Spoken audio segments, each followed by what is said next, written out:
येऊन जेव्हा निवडणूक लढवतात तेव्हा प्रत्येक पक्षाच्या कार्यकर्त्यांच्या महत्वाकांक्षा असणं, त्यांच्या अपेक्षा असणं 100% रास्त आहे. वर्षानुवर्ष कार्यकर्ते काम करत असतात आणि निवडणुकीच्या निमित्तानं या महत्वाकांक्षा पूर्ण होण्याचा त्यांचा एक प्रयत्न असतो. परंतु महाविकास आघाडी म्हणून निवडणुकीला सामोरं जात असताना किंवा या विधानसभा निवडणुकीला सामोरं जात असताना व्यापक हित समोर ठेवणं फार गरजेचं आहे. म्हणजे भारतीय जनता पक्षानं अत्यंत चुकीच्या अँगलने खरं तर बटेंगे तो कटेंगेचे पोस्टर लावलेले आहेत. पण जर त्या पोस्टरचा शांतपणे सगळ्या घटक पक्षांनी विचार केला तर तेही तितकंच खरं आहे की या पद्धतीने जर मतविभागणी झाली, मतविभाजन झालं तर ज्यांनी शेतकऱ्यांच्या ताटात माती घालवण्याचं पाप केलेलं आहे, ज्यांनी माता भगिनींच्या सुरक्षेचा प्रश्न वाऱ्यावर सोडलेला आहे, बेरोजगारीच्या संदर्भात सगळे मोठमोठे प्रकल्प हे सारखे गुजरातला जात आहेत. म्हणजे एका दृष्टीनं महाराष्ट्राची भाकरी खाऊन गुजरातची चाकरी जे करत आहेत त्यांना मदत होईल अशा पद्धतीनं कोणताही महाविकास आघाडीचा घटक पक्षाचा कार्यकर्ता वागणार नाही असा मला विश्वास आहे. आणि त्यानुसार चर्चा सुरू आहेत. 4 तारखेला आपल्याला यामध्ये अनेक बदल झालेले दिसतील. उभाटा गटाचे माऊली खंडागळे हे अद्यापही अजून त्यांनी त्यांची भूमिका स्पष्ट केली नाही, मात्र त्यांनी अपक्ष उमेदवारी अर्ज भरला. तर काय वाटतं तुम्हाला, तुम्ही त्यांची नाराजी कशा पद्धतीने दूर करा? किंवा मला असं वाटतं की माऊली खंडागळे एक अत्यंत निष्ठावंत शिवसैनिक आहे, अत्यंत अभ्यासू कार्यकर्ता आहे. बाजार समितीच्या माध्यमातून काम करत असताना त्यांचा जो सखोल अभ्यास आहे तालुक्याच्या प्रश्नाचा आम्ही वारंवार पाहिलेला आहे आणि मला व्यक्तिगत त्यांच्याविषयी आदर आहे. आणि शिवसेनेचा आणि मातोश्रीचा आदेश हा ते 100% पाळतील असा मला विश्वास आहे. बाळासाहेब दांगट हे शरद सोनवणेच्या व्यासपीठावर दिसले होते, त्यांच्या विषयी काय सांगा? मला वाटतं की या सगळ्या ज्या सुरुवातीच्या काळात जे होतं की मी जसं म्हणालो प्रत्येक पक्षाच्या कार्यकर्त्यांची इच्छा असणं, अपेक्षा असणं हे स्वाभाविक आहे. पण मातोश्रीकडून किंवा शिवसेनेचे संपर्क प्रमुख सचिन भाऊ अहिर यांच्याशी माझं सातत्यानं बोलणं सुरू आहे. आणि जिथे जिथे शिरूर लोकसभा मतदारसंघामध्ये, पुणे जिल्ह्यामध्ये जिथे जिथे या अडचणीचे विषय असतील ते सोडवण्याच्या दृष्टीने आम्ही सकारात्मक पावलं टाकतो. सतीश दादा, नारायणगावचे उपसरपंच बाबू पाटे हे तुमचे अत्यंत जवळचे मित्र आहेत, तर त्यांची काय भूमिका? राजकीय जरी विषय बाजूला असला तरी एक मित्रत्वाच्या नात्याने मला असं वाटतं की ते लवकरच मला मदत करतील. गणेश कवडेंचं काय? ते आपले जवळचे मित्र आहेत. 4 तारखेपर्यंत सगळ्यांनी थांबा, सगळं चित्र स्पष्ट होईल. पदार साहेब, सांगली पॅटर्न चर्चेत होता, तसा जुन्नर तालुक्यातही असा काही पॅटर्न होईल अशी चर्चा आहे, काय सांगाल? कसं होतंय की सांगली पॅटर्न लोकसभेच्या निवडणुकीचा एकूण मूड वेगळा होता. लोकसभेच्या निवडणुकीची एकूण परिस्थिती सांगलीमधला जर सांगली पॅटर्न जर आपण बारकाईने बघितलं तर तो बारकाईने पाहिलेला आहे. आणि केवळ अपक्ष निवडून येणं म्हणजे सांगली पॅटर्न असं जर कोण म्हणत असेल तर त्यामध्ये फार मोठं अंतर आहे या दोन गोष्टींमध्ये. त्यामुळे सरसकट असा बिरुदावली आपल्याला लावता येणार नाही. मुळात महाविकास आघाडीच्या पाठीमागे आदरणीय शरदचंद्रजी पवार साहेब असतील, माननीय उद्धवसाहेब ठाकरे असतील, यांच्या पाठीमागं फार मोठ्या प्रमाणावर जनता आहे. सर्वसामान्य शेतकरी असेल, सर्वसामान्य तरुण असेल, हा प्रत्येक जण हा महाविकास आघाडीच्या पाठीमागे उभा आहे. त्यामुळे मला असं वाटत नाही की या पद्धतीचा कुठला पॅटर्न केवळ जुन्नर तालुक्यातच नाही तर अनेक ठिकाणी जरी दावा केला जात असला तरी हा पॅटर्न वर्क होत नाही. कारण हा पॅटर्नचा जे दावा करत असतील त्यांनी जर डेटा बारकाईने बघितला तर त्यांना सुद्धा याची कल्पना आलेली असते. निवडणूक निर्णय प्रक्रियेमध्ये तुम्ही म्हणजे तुमचा मोठा वाटा आहे किंवा कुणाला तिकीट द्यायचं त्याच्यामध्ये सुद्धा तुम्ही निर्णय प्रक्रियेत आहात. शिरूर लोकसभा मतदारसंघामध्ये याच्यामध्ये तुम्हाला वाईटपणा निश्चित घ्यायला लागलाय, तर त्याबद्दल काय सांगा? कसं असतं, जेव्हा तुम्ही निर्णय प्रक्रियेत असता तेव्हा you cannot please all the people all the time. तुम्ही सगळ्यांना कायम खुश ठेवू शकत नाही. तुम्हाला कुठेतरी निर्णय घ्यावा लागतो आणि निर्णय घेत असताना आदरणीय पवार साहेबांचं हेच कायम मार्गदर्शन आहे की निर्णय घेत असताना कधी कधी एखादा निर्णय त्यावेळी अप्रिय वाटत असतो, पण तो व्यापक हिताच्या दृष्टीने जर निर्णय घेतला गेला तर तो पुढे जाऊन निर्णय योग्य होता हे लोकांच्या जेव्हा लक्षात येतं तेव्हा ही आपलीच माणसं असतात. त्यामुळे वाईटपणा जरी म्हटलं, नाराजी जरी म्हटलं तरी आपलीच माणसं असतात. आपलीच माणसं नंतर जवळ घेतात आणि सांगतात ठीक आहे त्यावेळी परिस्थिती वेगळी होती, आता बदल. 6 सीट येतील शिरूर लोकसभेमध्ये 6 पैकी 6 सीट नक्की करतात. ओतूरच्या सभेमध्ये आपण म्हटलं होतं की आता किरण दुबे असे हे जे लोक उभे राहिलेत आणि अशा माऊली शेट उभे राहिलेत, तर त्या संदर्भात काय सांगाल? यामध्ये मानाचं पान ही जी संकल्पना याच्याविषयीची माझी भूमिका ही कायम तशीच आहे. कारण शिवसेनेने खूप चांगलं काम लोकसभा निवडणुकीला संपूर्ण 6 विधानसभा मतदारसंघांमध्ये शिवसेनेने फार चांगलं काम केलं. हडपसरला फार चांगलं काम केलं. भोसरीची तर संपूर्ण निवडणूक ही शिवसैनिकांनी खांद्यावर घेतली होती. खेड आळंदी असेल, आंबेगाव असेल, जुन्नर असेल, सगळीकडेच काम केलं. शिरूर हवेली असेल. मग या ठिकाणी उद्या सत्ता आल्यानंतर अनेक गोष्टी आहेत, पुढच्या अनेक निवडणुका आहेत. या सगळ्या निवडणुकांमध्ये विश्वासात घेणं ही फार महत्त्वाची गोष्ट आहे आणि तसं नक्कीच घटक पक्षांना विश्वासात घेऊनच या पुढच्या सगळ्या निवडणुका या नक्की लढवल्या जातील. आणि त्यामुळे सर्वसामान्य शिवसैनिकांच्या ज्या अपेक्षा आहेत, म्हणजे मी जेव्हा जिथे जागा शिवसेनेला सुटली नाही तिथली ही गोष्ट आहे.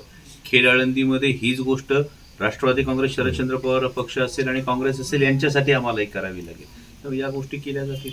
सचिनदादा पवार साहेब आणि खासदार साहेब स्वतः यांचा करिश्मा आपल्या सर्व भागात आहे किंवा पवार साहेबांना मानणारा वर्ग आहे, त्याचा कितपत आपल्याला फायदा होईल? उमेदवारच खरं तर पवार साहेब आहे. सत्यशील शेरकर उमेदवारच नाहीये. पवार साहेबांची सभा कधी होईल? खासदार साहेब ठरवतील. सत्यशील दादा, माजी आमदार बाळासाहेब दांगटांनी एक विधान केलं होतं की सत्यशील रावांनी कारखाना सांभाळावा, त्यांनी आमदारकीच्या नादी लागू नये. या विधानाबाबत काय सांगा? महाराष्ट्रातलं जर बघितलं तर फक्त विघ्नर कारखान्याचे चेअरमन असं आहे का ते आमदार नाहीत, बाकी सगळे आमदार आहेत. खासदार साहेब, गेले 2-3 दिवस झाले जुन्नर तालुक्यामध्ये डमी उमेदवारावरून मोठा गदारोळ माजलेला आहे.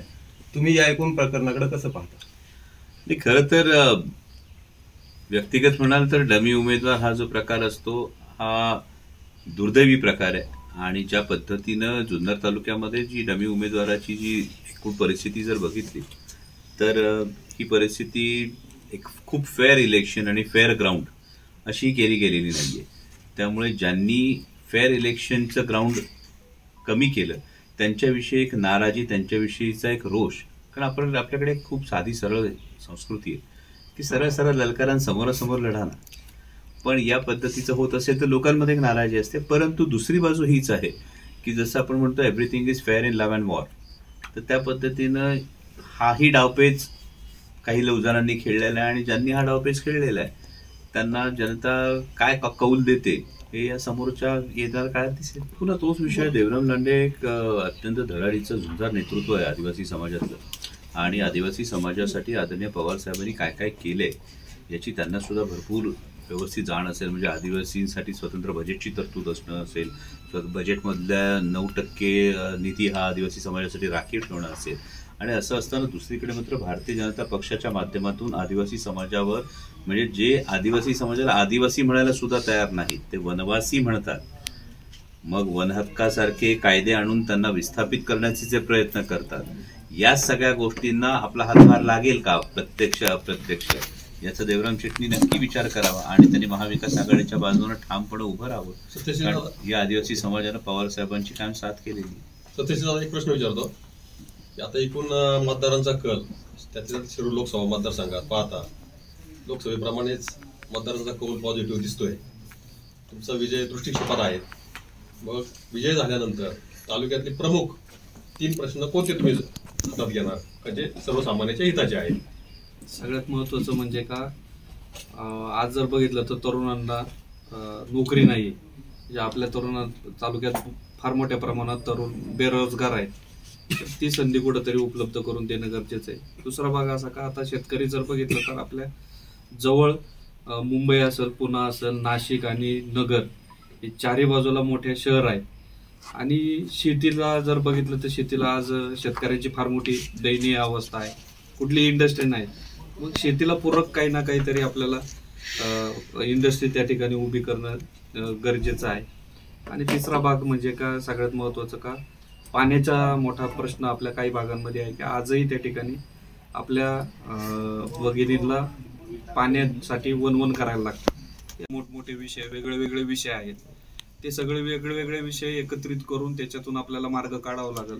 आता बिबट्याच्या बाबतीत जर बघितलं तर तुम्ही सातत्याने पाहताय का आपल्याकडे खूप मोठ्या प्रमाणात हल्ले होत आहेत आणि प्रामुख्याने मी अनेक वेळेला शासकीय पातळीवर पण त्या बैठकांना हजर होतो.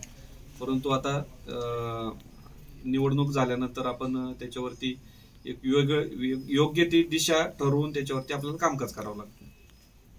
खासदार साहेब, तुम्हाला म्हणजे शिरूर लोकसभेबरोबर अन्यत्र सुद्धा प्रचारार्थ जायला लागेल, कारण स्टार प्रचारक तुम्ही आहात. तर मग नेमकं हे सगळी सांगड कशी घालणार, कारण एकाच तारखेला सगळ्या निवडणुका आहेत? सुरुवात आधीच्या एका प्रश्नाकडे येऊन जातो बिबट्याच्या संदर्भामध्ये, की बिबट्याच्या संदर्भामध्ये लॉंग टर्म, मिड टर्म आणि शॉर्ट टर्म अशा तिन्ही गोष्टी आपल्याला कराव्या लागतील. बिबट सफारी करून बिबट्याचा प्रश्न सुटणार नाही हे आपल्या सगळ्यांना ठाऊक आहे. लॉंग टर्मसाठी बिबट प्रजनन नियंत्रणाचा आपण सातत्यानं प्रस्ताव करतो, टर्मचा विषय आहे. आणि शॉर्ट टर्मचा जो विषय आहे तो म्हणजे आत्ता जे काही वन विभागाचे प्रयत्न सुरू आहेत त्यामध्ये रेस्क्यूची संख्या वाढवणं किंवा इतर जे अनायडर वगैरे सारखे ज्या गोष्टी आहेत याचा जास्तीत जास्त वापर करणं हे महत्त्वाचं आहे. आणि हे होत असताना बिबट सफारीसारखं जे गाजर आहे की ज्यामध्ये किती नेमक्या बिबट्यांचा अधिवास असणार, 16 फक्त 16 बिबट्यांचा प्रश्न बिबट सफारीमध्ये सुटणार असेल आणि वन विभागाच्या क्षेत्रामध्ये 700 बिबटे असतील तर मग या पद्धतीचं वेगळं काहीतरी डायव्हर्जन हे करण्यापेक्षा त्या प्रश्नाला मुळात हात घालणं गरजेचं आहे. काँग्रेस शरदचंद्र पवार पक्ष लढतो आणि हा एवढ्या 87 जागा लढत असताना दिवसाला अनेक सभा कराव्या लागतील. त्यातून जास्तीत जास्त वेळ हा शिरूर लोकसभा मतदारसंघाला देण्याचा माझा प्रयत्न असेल. पण माझा शिरूर लोकसभा मतदारसंघातल्या मायबाप जनतेवर विश्वास आहे, कारण जेव्हा बाहेर फिरतो तेव्हा अभिमानानं शिरूर लोकसभा मतदारसंघातले मायबाप मतदार सांगतात की आम्हाला अभिमान वाटतोय, आमचे खासदार राज्यभर प्रचारासाठी फिरतात, पक्षाच्या कामासाठी फिरतात. आणि त्या पद्धतीनं शिरूर लोकसभा मतदारसंघातील मायबाप जनता नक्कीच ही बाजू सांभाळून घेईल आणि बालेकिल्ला ते मजबूत ठेवतील अशी अपेक्षा आहे. सतीश दादा, आता निवडणुकीच्या माध्यमातून आम्ही जनमानसातून प्रतिक्रिया घेतोय त्याच्यामध्ये काही लोक म्हणतात की दादा थोडासा अगोदर प्रवेश करायला पाहिजे होता शरद पवार गटामध्ये, याकडे कसं? सगळ्यात महत्वाचं का प्रवेश अगोदर करायला पाहिजे होता की नंतर करायला पाहिजे होता यापेक्षा सगळ्याबरोबर घेऊन पक्षात बरोबर जाणं आणि त्यांचा आदेश पाळणं हे महत्वाचं होतं. खासदार साहेब, एक प्रश्न आहे.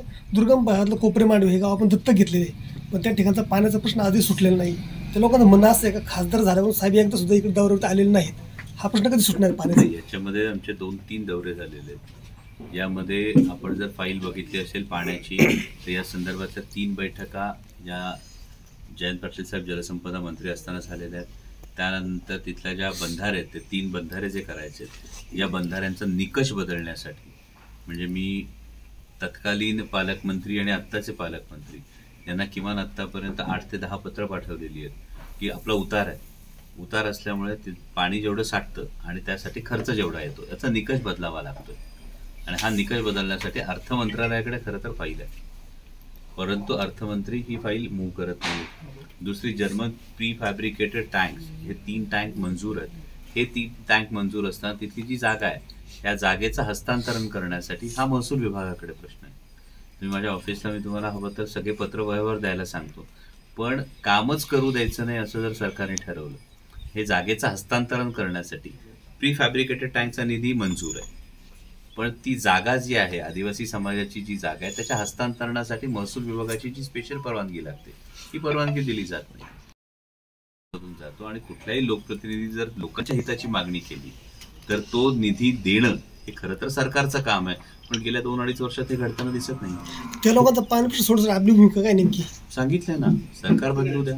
खासदार साहेब कृष्णाखोऱ्याचा विषय काय सर? त्यांचं म्हणणं काय आहे का खासदार झाल्यापासून एकदा आली नाही किंवा येतच नाही आणि ही अख्ख्या मतदारसंघात ओरड आहे तुमच्याबद्दल. खासदार साहेब तुम्हाला डायरेक्ट लोक बोलतील नाही बोलतील, तुम्ही राज्याचे नेते आहात या सगळ्या गोष्टी बरोबर आहे, परंतु होती काय गंमत खासदार साहेब का तुम्ही नका लोकांच्या सुखदुःखात सहभागी होऊ, पण जे सार्वजनिक कार्यक्रम आहेत पक्षाचे, कोणत्या लग्नाला येऊ नका, अंत्यविधीला येऊ नका, दशकऱ्यांना, पण जे सार्वजनिक कार्यक्रम आहेत पक्षाचे म्हणा किंवा असे वेगवेगळे तिथे तुमची उपस्थिती नसते अशी लोकांमध्ये चर्चा आहे.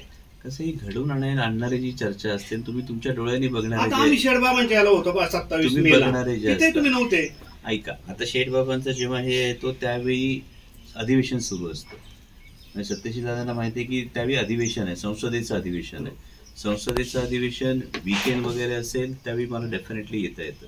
संसदेचं अधिवेशन सोडून येता येत नाही आणि त्यामुळे जिथे जिथे पक्षाचे कार्यक्रम असतील त्या ठिकाणी तुम्हाला प्रत्येक ठिकाणी मी दिसतोय. त्यामुळे हा जो काही लोकसभेच्या वेळी एक फॉल्स नॅरेटिव्ह करण्यात आला, हा फॉल्स नॅरेटिव्ह जो आहे तुम्ही स्वतः बघता. आता परवाच्या बैठकीला सुद्धा मी आहे, त्याच्या आधीच्या बैठकीला सुद्धा मी आहे. त्यामुळे हे जे सार्वजनिक कार्यक्रम आणि पक्षाचे जे कार्यक्रम आहेत याला सातत्यानं तुम्हाला मी दिसतोय. आणि हे दिसत असताना तुम्हाला मी जेवढा जुन्नरमध्ये दिसतोय तेवढाच आंबेगावमध्ये दिसतोय, तेवढाच खेडमधल्या कार्यक्रमांना दिसतोय. आधीची संपूर्ण शिवस्वराज्य यात्रा तुम्ही मला एक सांगा आधीच्या तुमचा कुठला लोकप्रतिनिधी 7,500 किलोमीटर फिरून 67 विधानसभा मतदारसंघ कव्हर करून तो त्याच वेळी दुसरीकडे असू शकतो का हो? आपण आपल्याला समोर ही परिस्थिती आहे की गेले 2 महिने जवळपास आम्ही 7,500 किलोमीटर फिरतोय, आम्ही 67 विधानसभा मतदारसंघांमधून जाऊन आलोय, आणि मग हा पक्षाचा कार्यक्रम नाही का?